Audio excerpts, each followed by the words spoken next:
just heard a long list of names. 14 generations and 14 generations and 14 generations. But I just want to ask you about the first one. Who was it? Abraham. Abraham is the linchpin of the whole genealogy of Christ and, in fact, the whole faith. In fact, there are 3 world religions today that are called Abrahamic religions because they claim to derive themselves from this one person and his faith, Abraham.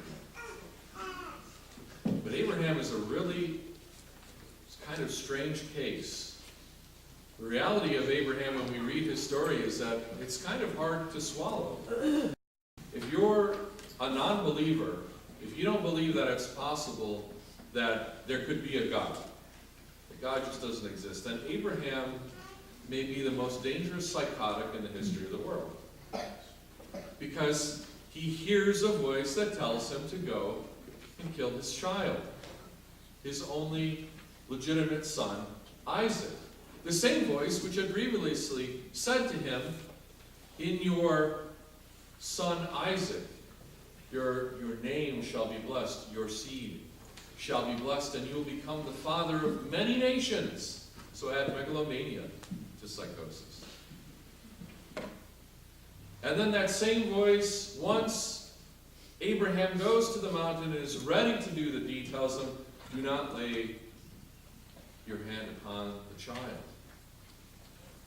It's completely baffling. And even for the believer who believes there is a God, the story of Abraham is one of the most difficult stories. Why would a God, a good and loving God, ask somebody whom he had promised his name would be multiplied through this son to then go and kill this son?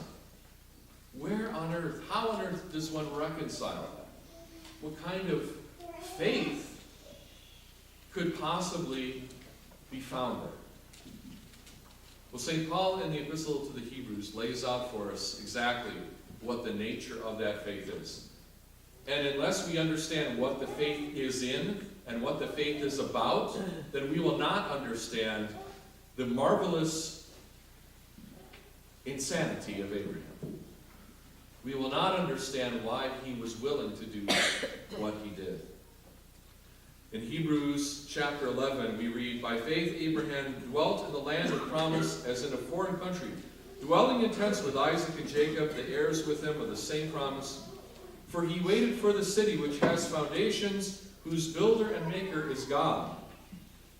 What is he talking about? Abraham was waiting for something else than what he was seeing in this life.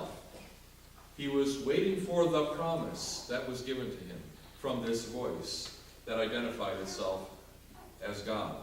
And not just one of the gods, like Baal and all the other gods of the Canaanites, but the one God.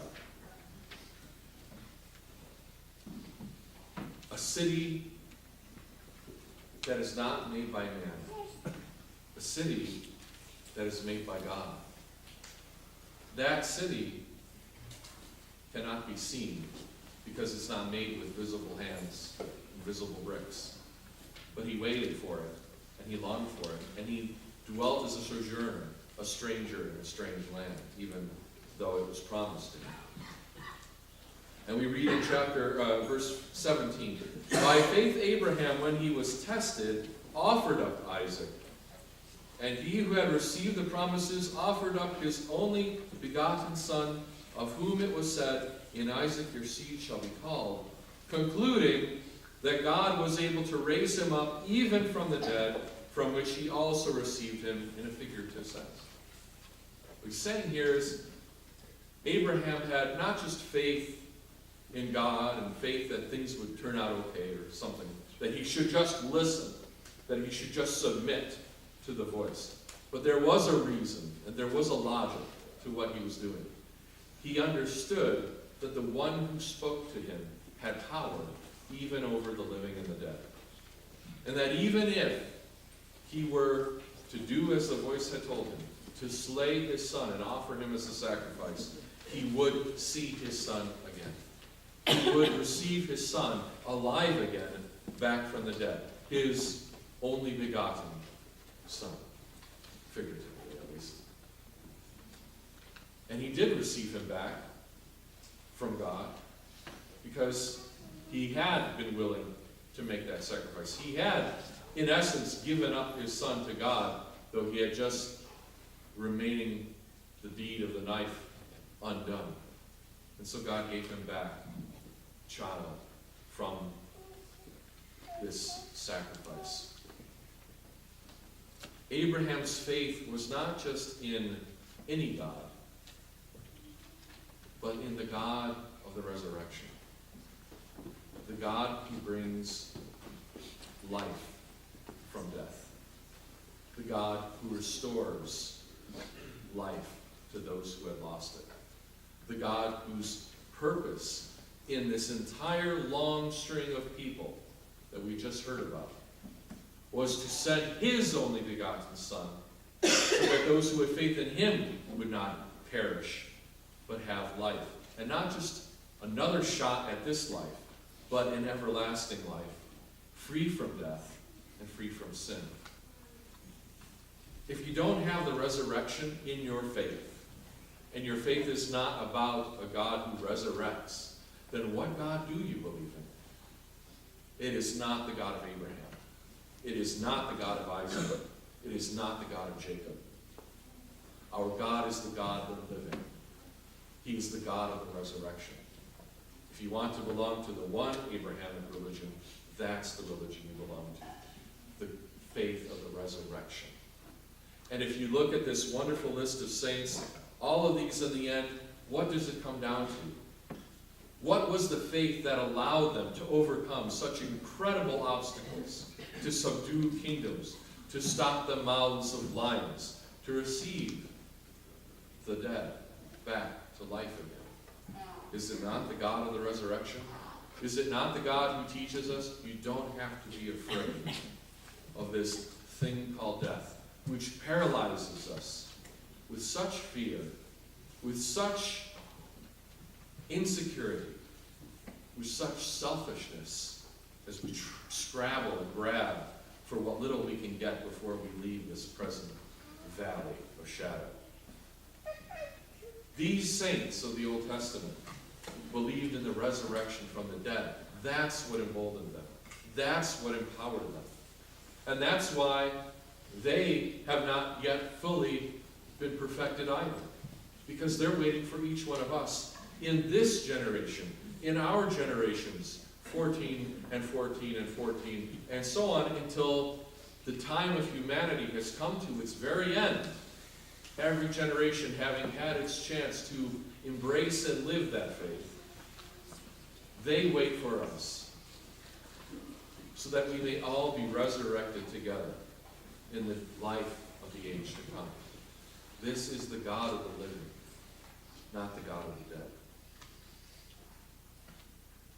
God provided something better for us, that they should not be made perfect apart from us. They look for that city made by God, a city with a foundation, but not a foundation made by human hands, a foundation of faith, a foundation of trust in God, a foundation of resurrection. This is the promise. If you want to understand what Christmas is about why do we give gifts to each other, why do we sacrifice a little bit for each other every year at Christmas? I hope we do. I hope you felt a little sacrifice this season for your neighbor and for those you don't know, and maybe even for those who are not even yet born, for ages to come. You are preparing and sacrificing now for generations, your generations and generations. It's because you believe in the resurrection. It's because you believe that your story does not end with your tombstone, but that's just the period at the end of the chapter that you're in. And that the story goes on forever. This is how we live as Christmas Christians. Giving, loving, sharing, rejoicing, giving thanks to God, because we are a little bit closer to that promise every day. We're a little bit closer to that city we're adding to the population, generation by generation. We're adding to the glory of God. Through the prayers of our Holy Father, Abraham, and Isaac and Jacob, Lord Jesus Christ, our God, have mercy on us and save us. Amen. Christ is among us. Yes.